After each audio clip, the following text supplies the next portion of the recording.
Alors, bonjour tout le monde et bienvenue à une belle entrevue avec Expert Confiance. Nancy Simard qui vous accueille ce matin. Alors aujourd'hui, j'ai une personne avec moi très excitée de vous la présenter parce que c'était une personne qui va vous permettre de rentrer en vous, d'aller voir comment ça se passe à l'intérieur et puis de ressentir le moment présent. Alors, je vous invite à accueillir avec moi Madame Claudine Blier. Bien, bonjour. Bonjour tout le monde. Je suis contente d'être là. Merci Nancy de l'invitation. Avec grand plaisir. Claudine, comment tu vas? Ça va bien. Ça va bien. C'est une période où je suis dans la création, dans augmenter la visibilité de mon entreprise, dans choisir les mots. Fait que ça tombe bien que je puisse te présenter qui je suis, mon entreprise, ce vers quoi je vais aller. Alors, tout de suite, entrée de jeu, est-ce que tu peux nous exposer la personne que tu es et en même temps le projet que tu portes avec toi? C'est large comme question, hein? Euh, En fait, la personne que je suis, je vais commencer par me décrire comme étant, par ma fonction actuellement. Tu sais, je suis thérapeute en relation d'aide. Thérapeute en relation d'aide, je suis formée au Centre de relation d'aide de Montréal. J'ai eu ma diplomation en 2015. Ce qui vient faire pour moi, un thérapeute en relation d'aide, c'est que je suis vraiment une femme de cœur. Euh, à travers cette formation-là, c'est que ça m'a amené à être à l'intérieur de moi, justement, apporter un regard sur moi au lieu de dépendre du regard des autres. Euh, Puis c'est beaucoup, ça permet beaucoup de retrouver de la liberté d'être. Tu sais, c'est vraiment, vraiment essentiel. La liberté d'être. Puis dans mon cas, c'est ce que ça m'amène dans le plaisir. Puis quand je suis dans le plaisir, je suis dans la création. Donc, tu sais, c'est tout ça que ça apporte de travailler sur soi. Être thérapeute en relation d'aide, ça implique de travailler sur soi en premier pour pouvoir bien accompagner les clients dans les différentes problématiques de vie. Totalement d'accord avec toi, Claudine, quand tu dis justement que le regard en soi, c'est très important. C'est la connexion à ce qui est de plus important en soi. C'est un noyau qui est hyper solide. Fait que quand on perd ce regard-là, c'est pas de l'égocentrisme, c'est pas de devenir snob, de devenir vraiment centré sur soi. C'est pas ça, c'est d'aller chercher notre puissance, notre ancrage pour ensuite savoir où on s'en va. Et c'est tellement ça, Nancy, parce qu'en fait, tant et aussi longtemps je vais parler au jeu, là, mais tant aussi longtemps que je n'ai pas été ancrée en moi, c'est là que je donnais tout le pouvoir aux autres. Tu sais, je portais la peur de déplaire, la peur, ben, en dessous de la peur de déplaire, la grande peur de ne pas être aimée. Hein? Fait que ce que je faisais, c'est que je cherchais à plaire à tout le monde en m'oubliant moi. J'étais tellement pas ancrée, là, j'essayais de m'ancrer, mais je m'ancrais sur tout le monde.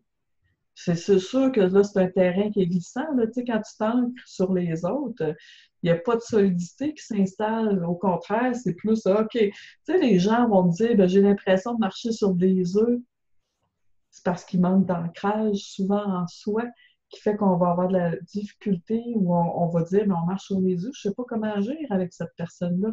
Ouais, mais est-ce que tu sais comment agir avec toi?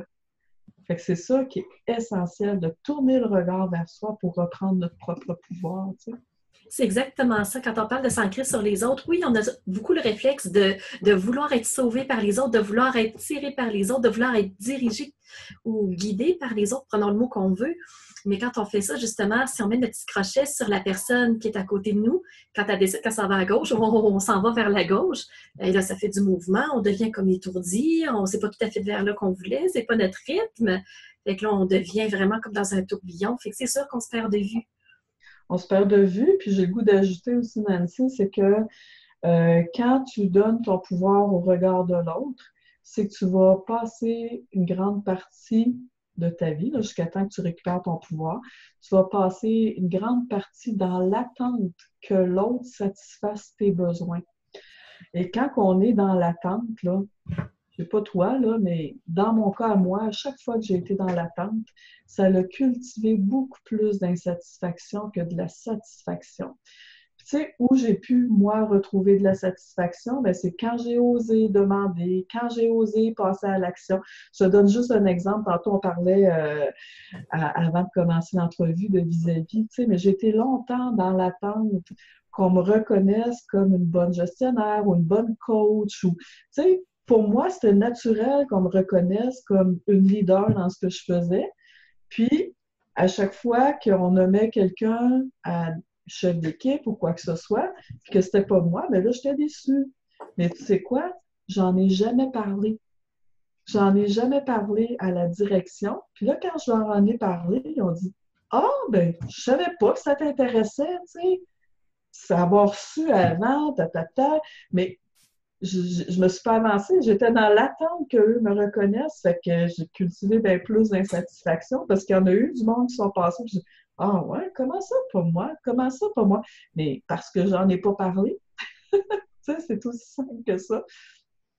Et l'être humain est beaucoup là-dedans, justement, de se dire, ça paraît évident parce que je le ressens, parce que je le pense. Les autres le ressentent et les autres pensent la même chose que moi. C'est depuis qu'on est tout petit, le côté égocentrique, justement, de se dire, parce que moi, je suis comme ça, tous les autres sont comme ça aussi, ça nous reste d'une certaine façon. Et justement, l'insatisfaction, ben là, on se dit, si l'autre a reçu le message de ma pensée, il va le réaliser. J'ai même pas à le demander, ça va se faire tout seul. Fait que oui, c'est une forme de dépendance. Puis oui, ça crée beaucoup de frustration. Frustration, des insatisfactions. Puis, tu sais, quand tu dis le mot égocentrique, dans ma tête, ça fait. C'est pas un mot que j'utilise, c'est comme ça fait un mot que ça fait. Pour moi, il colle pas égocentrique parce que pour moi, égocentrique, c'est quelqu'un qui ne pense qu'à lui. Tu sais, ça, c'est ma définition à moi. Tandis que quelqu'un qui va être dans l'attente que l'autre satisfasse ses besoins, c'est souvent quelqu'un qui va s'oublier pour être disponible à tout le monde en espérant que les gens voient ce qu'il fait. Tu comprends? Fait que c'est pour ça que ça fait un petit peu, pour moi, ça fait pas nécessairement la même résonance que pour toi, si tu dis égocentrique. Fait que c'est pour ça que j'avais juste besoin de te le recadrer selon ma perception. Là. Mais en fait, c'est pas d'être égocentrique que de tourner le regard vers soi. Au contraire, c'est un espace où tu vas te donner du. Bien, quand tu tournes le regard vers soi, là, c'est premièrement prendre conscience de ce qui se passe en toi. Parce que quand tu ne prends pas le temps de t'arrêter, juste de t'arrêter, respirer dans ce qui ne va pas, tu ne peux pas savoir qu'il y a quelque chose qui ne va pas. Là. Souvent, on a quelque chose qui ne va pas, action-réaction, on est en défensif. OK? Mais si tu prends le temps de t'arrêter sur ce que tu vis, tu vas t'apercevoir qu'il y a quelque chose que je ne trouve pas agréable, que je suis en train de me défendre, puis que je suis en train peut-être de garrocher la responsabilité à quelqu'un. Mais dans la réalité, dans les faits vrais, là, c'est qu'on est 100% responsable de ce qu'on vit. Mettons qu'il se passe un conflit entre toi et moi, puis tu vas être juste le déclencheur. Moi, je suis 100% responsable de ce que je vis dans ma relation à toi. Tu sais, comme toi, tu vas être 100% responsable de comment tu vas vivre le conflit avec moi. Mais juste de prendre conscience de ça, ça m'aide à reprendre du pouvoir sur ce que je vais faire après. Est-ce que je vais choisir de rester en conflit ou je vais choisir de cultiver la paix? C'est mon choix. Tu comprends? Fait que dans le fond, de prendre conscience de ce qui se passe pour pouvoir décider de ce que je veux faire. Parce qu'on a toujours le choix. Puis, tu sais, ce que ça m'amène à dire, quand j'ai le choix, là, je sors de la victime. Je sors de l'espace où je peux, entre guillemets, m'entretenir pour aller chercher l'attention, tu sais. Fait que je trouve une façon de m'occuper quand je prends conscience, quand je prends la responsabilité de ce que je vis, ça m'amène aussi à accepter ce que je vis au lieu de m'en défendre, tu sais. Fait qu'il y a tout ça, là, fait que ça amène tellement plus de liberté d'être. Tu sais, fait que c'est loin d'être égoïste de tourner le regard en soi. Au contraire, c'est de s'outiller vers un mieux-être. Parce que dis-toi bien que si moi je vais bien, ça paraît dans mes relations. Puis la personne avec qui je parle, elle va le ressentir aussi. Tandis que si j'arrive puis que je ne sais pas comment lui dire, comment me présenter, que je marche sur des œufs, que je mets mes gants blancs jusqu'aux épaules, ça va se sentir aussi, puis la communication ne se fait pas. Ce qui fait qu'on n'est pas à l'aise de parler avec quelqu'un. Tu sais? Fait que moi, mon rôle en tant que thérapeute, c'est d'aider les gens à venir sur le sentier de la route de connaissance de soi à soi pour qu'ils deviennent leur ambassadeur, leur propre ambassadeur dans leur propre regard, tu sais, à se donner de l'importance. Fait que, tu sais, je le fais de différentes façons, là. Je sais pas, je m'aperçois que je parle beaucoup, là. Est-ce que tu pourrais me dire, Claudine, ce qui me vient à l'esprit, dans le fond, c'est que sur ton site web, tu dis « Ma passion, c'est la relation ».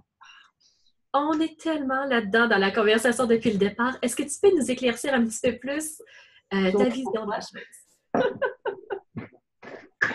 Ben oui, ben en fait, ça me fait sourire parce que ce dicton-là est venu parce que je fais du réseautage, tu sais, puis on a une période pour se présenter, puis je termine toujours en disant que ma passion, c'est la relation.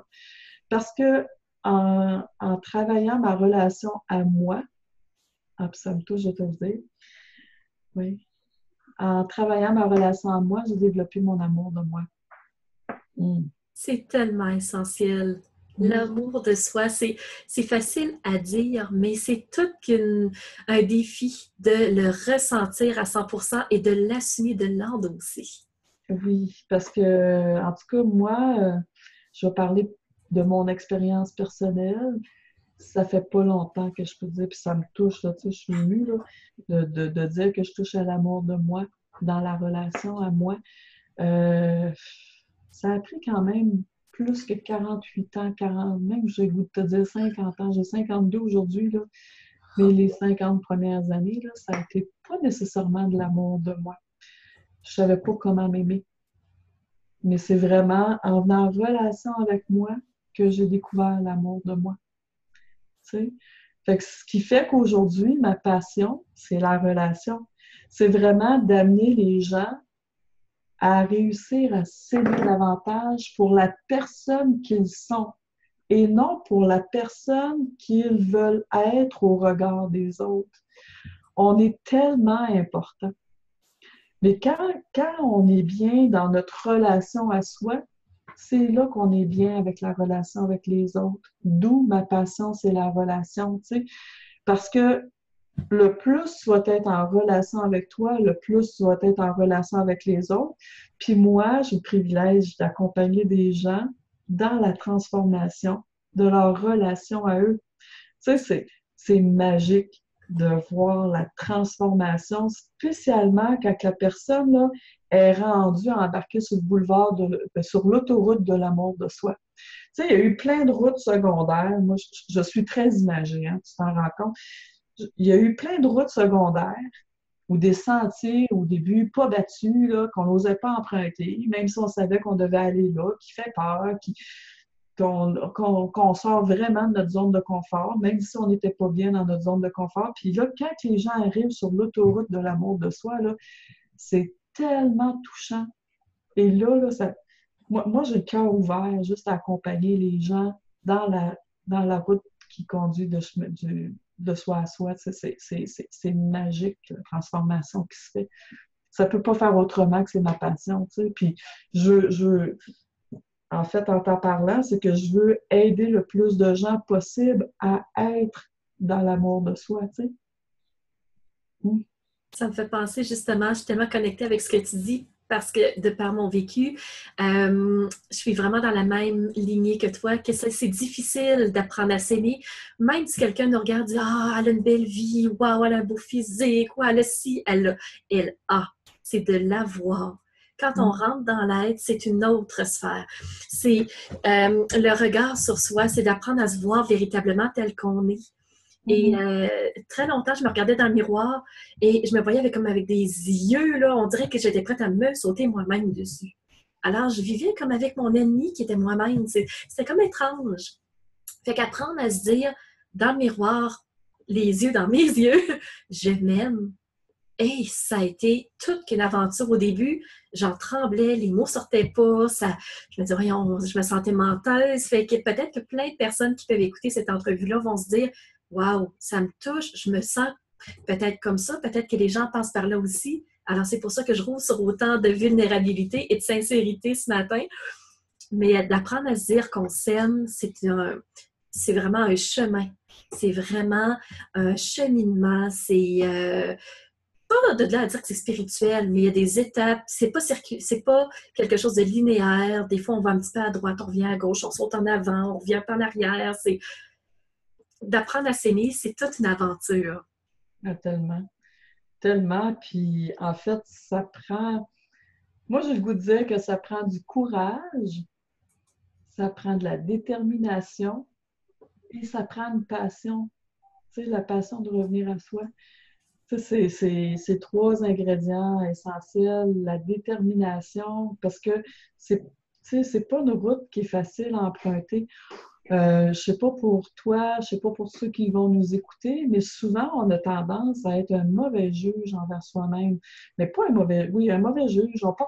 On est tellement dur envers soi-même, on est tellement sévère envers soi-même. Comment tu veux que quand on écoute tout ce qui est là dans notre tête, qui est sévère, qui est saboteur, comment tu veux qu'on puisse avancer puis se donner toute la valeur qu'on mérite? Quand on a tous ces messages-là qui passent sans qu'on s'en rende compte, fait que, tu sais, ouf, OK, là, c'est de reprendre, j'ai le goût de dire contrôle ou reprendre du pouvoir sur ce qu'on vit, tu sais, parce que le saboteur, même moi, là, je te dirais, ça fait 7 ans que je travaille sur moi de façon continue, puis j'ai pas le goût de me lâcher, là, c'est rendu, quand je dis pas le goût de me lâcher, j'ai pas le goût de revenir en arrière ou je m'auto-sabotais, mais ça arrive encore que je m'auto-sabote, là. Tabarouette, ça arrive encore, tu sais, mais je suis plus rapidement consciente que là, OK, là, je suis en train de me saboter, qu'est-ce que je vais faire? Qu'est-ce que je peux faire pour transformer ça rapidement? Mais c'est beaucoup d'heures de travail sur soi, tu sais? C'est beaucoup d'heures de travail sur soi, mais combien payant? Parce que là, actuellement, je récolte. Même si je peux parfois avoir des peurs, naturellement, les peurs sont encore là. Il y a des croyances qui sont encore limitantes. Il y a des, il y a des zones où je suis supposément confortable, mais je ne suis pas si confortable que ça. Mais de pouvoir en prendre conscience, de pouvoir m'observer, ça m'aide à m'accueillir, puis à m'offrir de la douceur et de la bienveillance. Parce que, tu sais, quand je suis sévère envers moi-même, quand j'ai un jugement, mettons, je suis donc bien niaiseuse, moi, d'avoir fait ça comme ça. Quand je l'intercepte, je dis, ben non, Claudine, t'es pas niaiseuse. C'est une expérience de vie. Il fallait que tu fasses cet apprentissage-là. Ou, ben oui, le café, il a décidé d'être fort aujourd'hui. C'est pas parce que t'es niaiseuse que t'as un de plus, là. Tu sais, mais dans n'importe quoi. Fait que ça s'installe tellement rapidement, les petits jugements saboteurs, que tu sais, quand tu as la vigilance d'être avec toi, puis d'être douce avec toi, tantôt tu parlais qu'on est notre pire ennemi, mais on peut être notre meilleur ami aussi, tu sais. Fait que si je me traite comme si j'étais ma meilleure amie, wow, là, je vais les entendre, les messages, puis je vais être transformée, tu sais. Fait que c'est ça. Oui, puis je vais justement rebondir sur ce que tu dis parce que c'est la voie à apprendre justement de devenir son meilleur ami avec douceur et bienveillance. Parce que quand j'ai pris conscience que je me regardais dans le miroir puis mon Dieu, j'avais des yeux à vouloir me sauter dessus, je me suis dit, ça n'a pas de sens, je ne peux pas vivre comme ça à moi-même, euh, euh, détester une image de moi. Il y a quelque chose qui ne marchait pas. Je ne vivais pas avec une partie de moi-même. Alors, justement, j'ai appris à adoucir ce côté-là de moi. J'ai appris à m'adouer certaines choses, c'est sûr et certain. Puis à un moment donné, un peu comme toi, c'est sûr que c'est facile de s'autocritiquer, de dire « Oh mon Dieu, que je suis niaiseuse, j'ai fait ça, ça n'a pas de sens. » Ben maintenant, j'ai pris conscience que je suis une personne qui aime jouer. Je suis une personne qui aime être dans le rire, dans la spontanéité, dans l'amusement. Fait que j'ai mon côté petite fille qui est encore avec moi à tous les jours. Fait que quand je fais quelque chose sur une lignée que je voudrais pas, disons-le comme ça, je me dis, ah, ben, petite coquine, tu sais, t'as fait telle affaire. Fait que je pars à rire de ce que j'ai fait, puis je me dis, ben, maintenant, qu'est-ce que je peux faire de mieux? Effectivement, puis moi, dans mon langage, c'est un moyen de protection. C'est une ressource que tu as qui te permet de pouvoir changer le disque quand il s'installe, tu sais, parce que là, tu le vois, tu sais, puis ce qui me fait sourire, c'est qu'on a des expériences similaires, tu sais, c'est sûr que moi, avec mon expérience de vie, j'ai intégré rapidement, en tant que petite demoiselle que j'étais, que moi, la vie, c'était du sérieux, fait que je me suis pas accordé souvent du plaisir.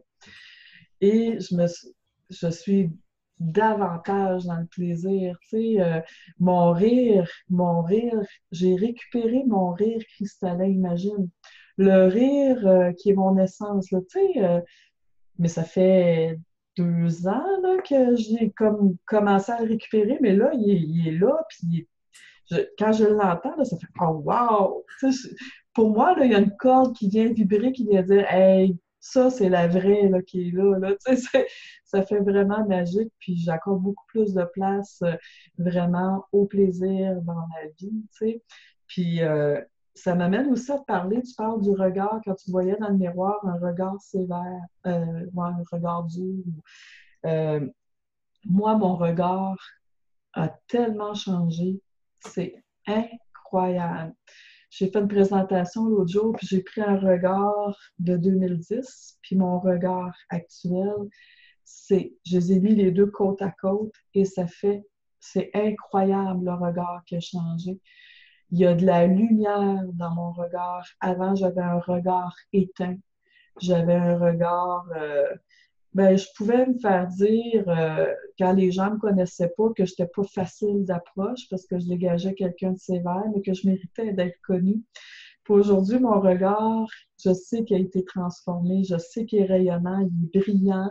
Je vais marcher sur la rue, puis les gens ont spontanément le réflexe de se lever la tête et de faire un sourire parce que je dégage, puis aussi par le regard que je porte. Puis tu peux pas imaginer combien de fois je me fais dire que j'ai un regard qui accroche, un regard pénétrant, un regard qui est là, tu sais, fait que ça fait «Oh wow!» Tu sais, moi, je sais d'où je viens par rapport à mon regard, tu sais, c'est magique de recevoir ces compliments-là aujourd'hui, surtout que je viens d'un espace où j'ai été longtemps à pas aimer mes yeux, à vouloir même changer d'yeux, là, tu sais, j'ai les yeux bruns, ça me fait rire, mais c'était ma réalité. Je voulais avoir les yeux bleus, tu sais. Je me perdais dans un regard de yeux bleus. Puis me faire dire que j'ai des beaux yeux, maintenant, ça me fait apprécier mes yeux, même s'ils sont noisettes. Tu sais.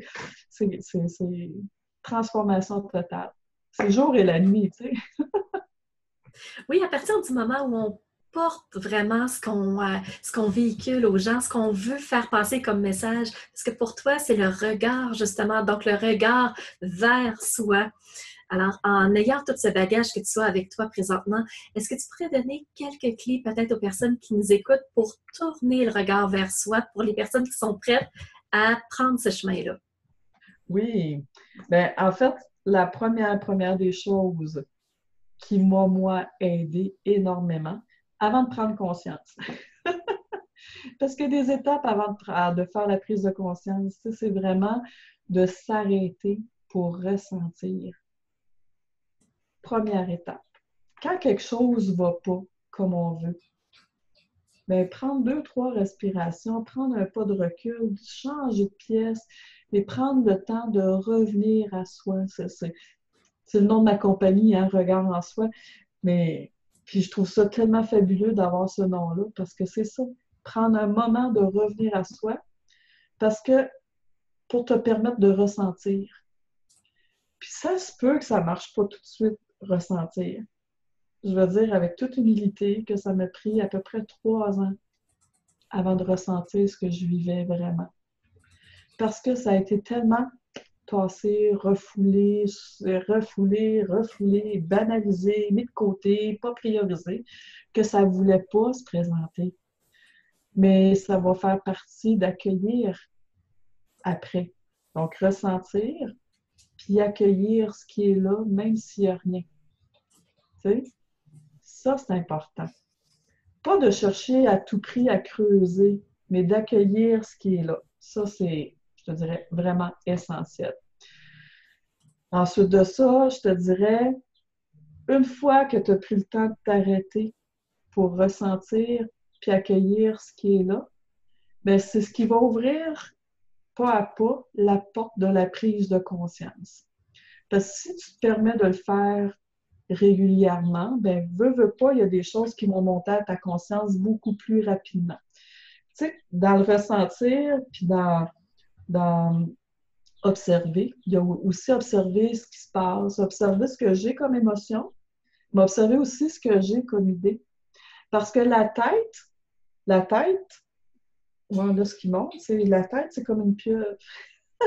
Elle a plein de tentacules, mais elle va essayer de créer une diversion, puis elle va essayer de mettre une tentacule pour nous ralentir le chemin qui mène au cœur, tu sais, parce que, en fait, si tu me permets de faire cette parenthèse-là, c'est que notre tête veut nous prévenir ou nous protéger de souffrir. Oui. Hein? Parce que si on met un mécanisme de défense, si on se défend d'une réaction qu'on a, puis qu'on ne l'écoute pas, puis là, on réagit, c'est parce que la tête se souvient qu'elle a souffert. Ouais, Là, pour tourner. plein d'affaires pour éviter qu'on souffre. Donc, il faut réussir à dire à la tête, bon, j'ai besoin d'aller voir ce qui se passe. Mais en même temps, il faut être attentif à ce qui se passe aussi dans notre tête, dans tous les messages. Fait que de prendre un temps d'arrêt pour entendre et ressentir, c'est essentiel. Parce que sinon, c'est plus difficile de passer à la prochaine étape. Parce qu'il y a différentes étapes là, dans le processus, mais je ne suis même pas à la première étape. La première étape, c'est la prise de conscience. Moi, je t'en donne avant. Là. Oui, tu es à 0.0. 0.0, exactement. Parce que je ne peux pas prendre conscience si je ne prends pas le temps de ressentir, si je ne prends pas le temps d'écouter ce qui se passe dans ma tête, puis de voir comment ça se passe aussi dans mon corps. Tu sais, c'est impossible de ressentir si je ne passe pas dans ces deux étapes prémices-là.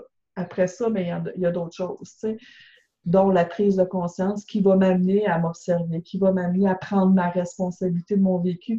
Mais ça, prendre sa responsabilité d'un vécu, c'est pas mal plus loin, là, parce on a à prendre conscience de comment ça se passe chez soi avant de devenir responsable entièrement. Tu sais. C'est un processus, mais ça vaut vraiment la peine d'aller dans ce processus-là. Donc, la toute première, ressentir et observer ce qui se Puis en passe. cuisine, oui. Oui, les deux premières étapes avant la première, qui est l'initiation du chemin, c'est vraiment de commencer par ressentir. Les Oui. gens qui ont peur d'aller dans l'émotion, qu'est-ce qu'on pourrait leur dire pour adoucir un petit peu cette crainte-là? Parce qu'il y en a beaucoup qui voient les émotions comme un monstre. Oui. Ben, ce que j'ai le goût de te répondre à ça, Nancy, si c'est pas un chemin qu'on a fréquenté régulièrement, ben régulièrement, si on a eu la plupart du temps peur de nos émotions, idéalement, c'est de ne pas emprunter ce chemin-là toute seule. OK, de commencer par être appuyé par quelqu'un, être... Appuyé par quelqu'un. Tu sais, parce que c'est pas facile. Je vais juste te faire un exemple qui est arrivé il y a pas longtemps. Parce que c'est déjà pas facile de dire quand ça va bien à quelqu'un puis qu'on est fier de quelqu'un. Fait qu'imagine d'arriver puis de s'amener avec nos peurs. Tu sais? Je te donne un exemple parce que ça a été flagrant. On avait un anniversaire de mariage, puis j'ai ma fille qui revient d'un voyage d'un an, tu sais. Mais les gens venaient me voir, moi, pour me dire à quel point ma fille avait changé, à quel point ils étaient fiers d'elle. Puis, tu sais, fait que là, je leur disais, est-ce que vous lui avez dit? On me disait, ben non, je ne suis pas pour lui dire ça, tu sais. Ah. Là, je dis, pourquoi tu lui dirais pas? Moi, ça me fait extrêmement plaisir ce que tu me dis. Imagine si tu lui dis à elle, ah ouais, OK. Ben, je vais essayer de voir tantôt comment je peux lui dire, tu sais, de façon pour que ça passe inaperçu, mais ça me faisait sourire. Ben, tu peux arriver et lui dire comme tu me l'as dit. Puis ça, imagine, c'est quelque chose de positif. C'est pas quelque chose que la personne a de la difficulté à vivre, puis que ça peut l'amener à avoir de la difficulté à dormir, puis, tu sais, à prendre ses distances, à avoir un manque de confiance en elle, tu sais. Fait que même ces personnes-là ont eu juste besoin du petit coup de pouce pour que je leur dise, ben, va lui dire, tu sais.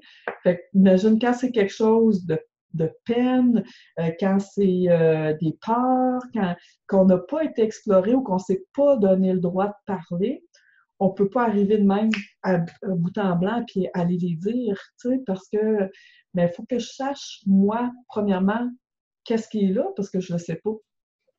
Je sais pas que c'est une peur, je ne saurais pas laquelle précisément non plus, tu sais. Ben, si je veux avoir de l'impact, moi, je dirais c'est bon d'avoir de l'accompagnement ou d'en parler à une amie qui est proche, tu sais. Parce que des fois, avec une amie qui est proche, c'est plus facile d'en parler que si j'en parle, par exemple, à ma mère, aux gens qui me sont proches dans mon noyau familial. Des fois, c'est plus là qu'il y a eu des conflits, qu'il y a eu des tensions. Fait, si on a une bonne amie qui est très proche, mais on peut essayer au moins de s'ouvrir avec elle. Sinon, ben, on peut venir voir des thérapeutes comme moi, tu sais. Mm. Ça me fait penser justement, je vais ouvrir sur une brèche de vécu que j'ai eu parce que ça peut aider des gens. Mais c'est quelque chose de quand même très personnel, mais quand pis, on va le dire pareil.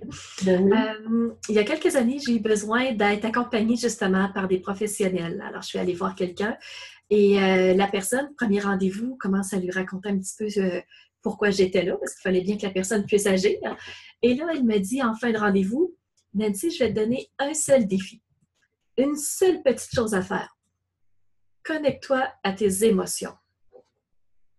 En entendant ça, les larmes se mettent à couler. C'était au-delà de mes forces. Les peurs remontaient, tout ça. Et pourquoi j'agissais de telle façon? C'est que depuis que j'étais toute petite, moi, je suis une personne très émotive, très sensible, je suis beaucoup dans cette sphère-là. Et on m'a élevée en me disant, Nancy, utilise ta logique. Nancy, pense avant d'agir. Utilise ta logique. Et ça m'a martelé le cerveau. Alors, c'est sûr que ça a modifié comment j'étais. Et j'ai eu des expériences assez difficiles depuis toute petite, en tout cas, peu importe. Je me suis bloquée de mes émotions au fil de mes années, au fil de mon vécu, parce que c'était trop sensible, c'était trop souffrant.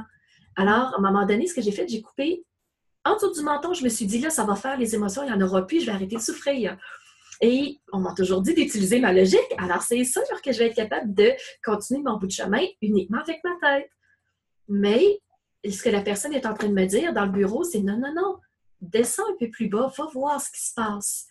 Et là, moi, j'avais tellement la peur, je me disais, hey, il y a des démons, je voyais que ça courait. Je me suis dit, mon Dieu, je vais me faire ensevelir, je vais me faire étouffer par ces peurs-là, par ces émotions-là, c'est trop fort. Je voyais ça beaucoup trop gros. Alors, quand tu dis d'être accompagnée, personnellement, moi, je suis une personne qui a beaucoup de persévérance, beaucoup de détermination et je veux avancer, je veux toujours aller vers le meilleur. Fait que oui, je l'ai fait seule. Oui, j'ai plongé. Oui, j'ai travaillé fort, j'ai eu mes défis, tout ça, mais quelqu'un qui peut-être se sent insécure, se sent vraiment... c'est difficile d'aller là parce que la personne ne se sent pas stable. Oui, d'aller chercher de l'aide. Oui, de demander un coup de main. Effectivement, Nancy. Puis tu sais, ce que tu me partages, ben, je veux reconnaître que, en fait, c'est que tu as eu accès direct aux émotions dès que tu as eu le défi. Tu sais, tu as été submergé par les émotions, les pleurs ont été là, tu t'es laissé toucher. Fait que c'est déjà une clé. C'est déjà une clé essentielle de pouvoir ressentir qu'il y avait des émotions qui étaient là. Tu sais, fait que ça, pour toi, effectivement, ça a été une ressource justement pour pouvoir aller vers toi. Mais des fois, ça fait peur, puis des fois, puis pas des fois, moi, j'ai eu extrêmement peur. Il y a des fois, là, j'ai l'impression d'être sur le sur un mur de montagne. Ça, c'est le mur de montagne, mais il voit comment il y a pic, là. Fait que j'ai eu l'impression d'être prise ici, puis que si je tombais dans l'eau, je me noyais, puis que je voyais pas comment j'étais pour arriver. Mais quand j'ai pu accueillir les peurs, au moins les nommer, même ça a pris du temps pour certaines peurs des nommer, puis de les apprivoiser, hein, puis de leur donner la place, de leur donner vie. Bien, à un moment donné, mon sentier est devenu plus facile à marcher. Ça n'empêche pas que des fois, je vais me ramasser sur le mur avec la pente raide, puis d'autres fois, c'est moins raide, puis des fois, c'est très, très planche, puis ça fait du bien, puis là, c'est là qu'on s'élève, tu sais. Fait que, oui, c'est vraiment bon, ta force de détermination. Puis, ce qui aide aussi en termes d'accompagnement, c'est que moi, je suis neutre. Moi, je vais pouvoir, en fait, je peux montrer que là, OK, c'est une part, mais en fait, là, tu es en train de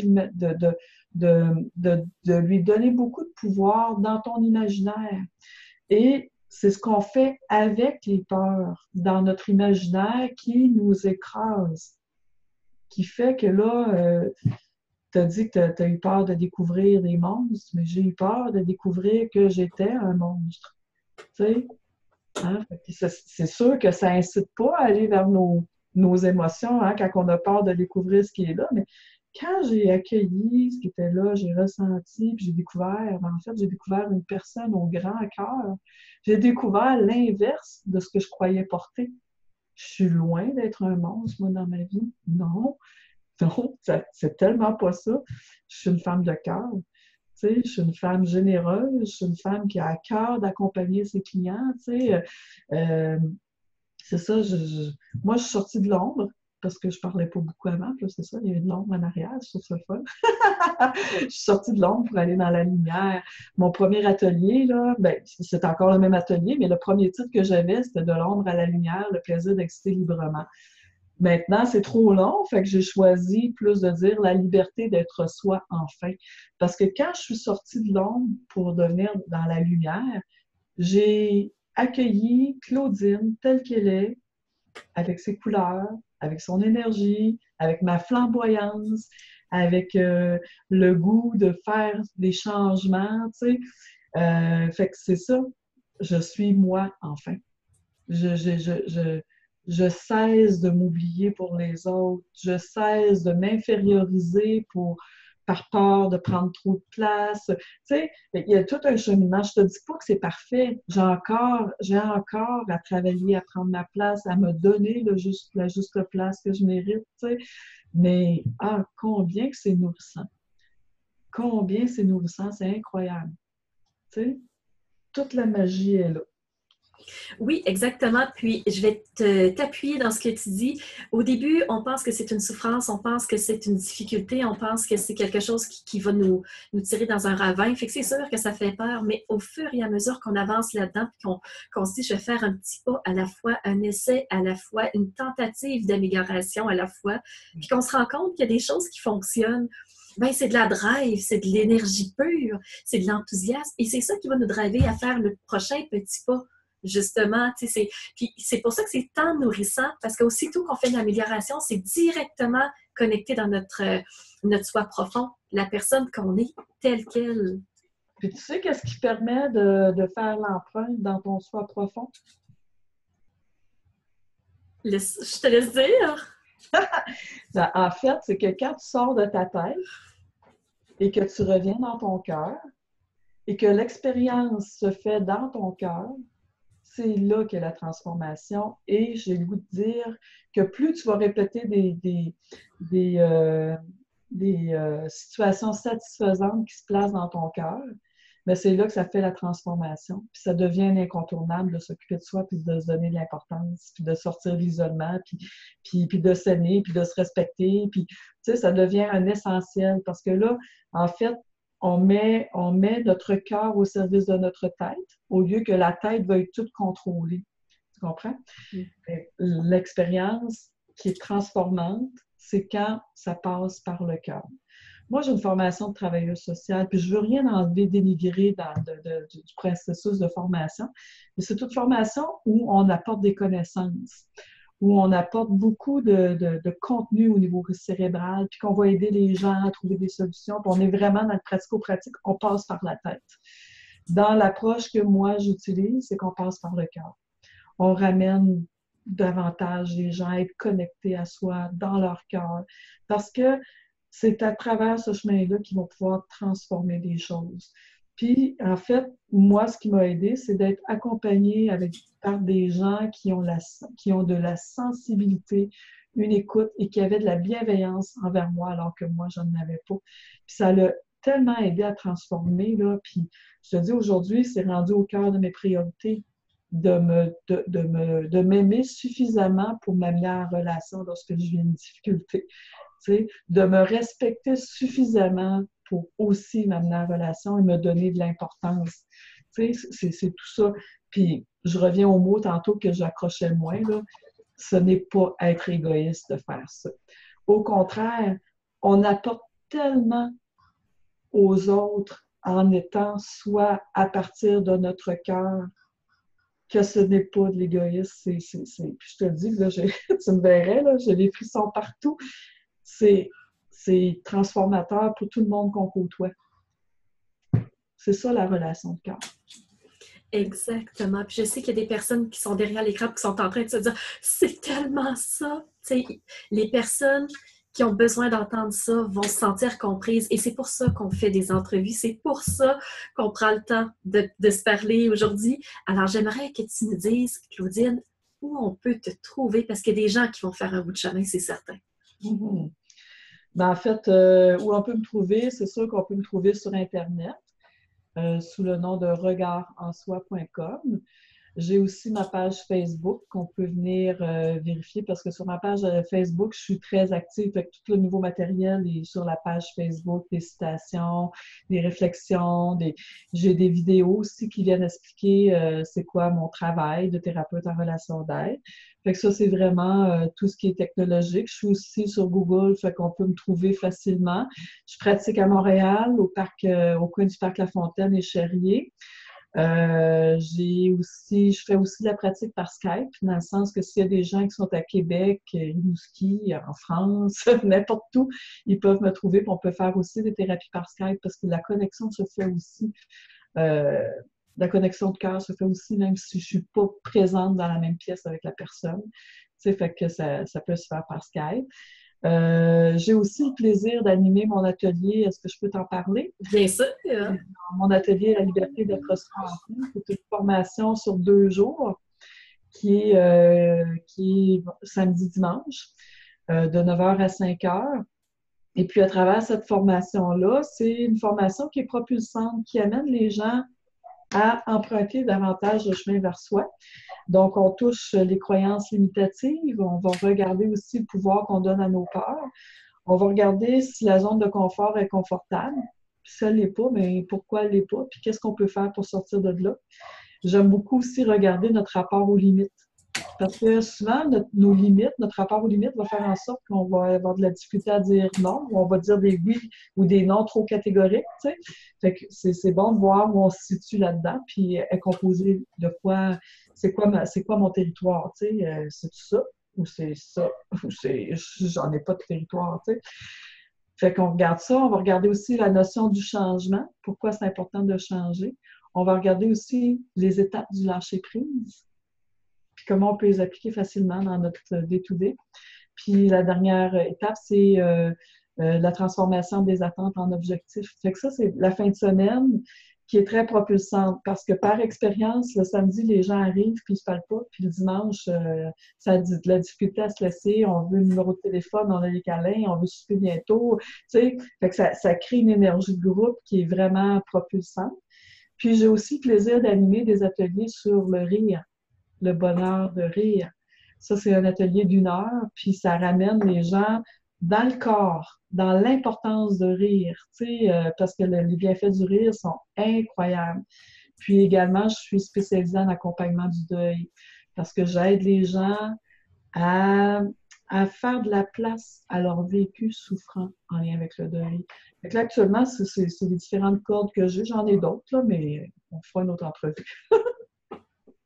Super, Claudine. Est-ce que tu peux m'envoyer les liens que les gens puissent aller cliquer sur ce qui les intéresse? On va le mettre sous la vidéo, justement. Oui, parfait.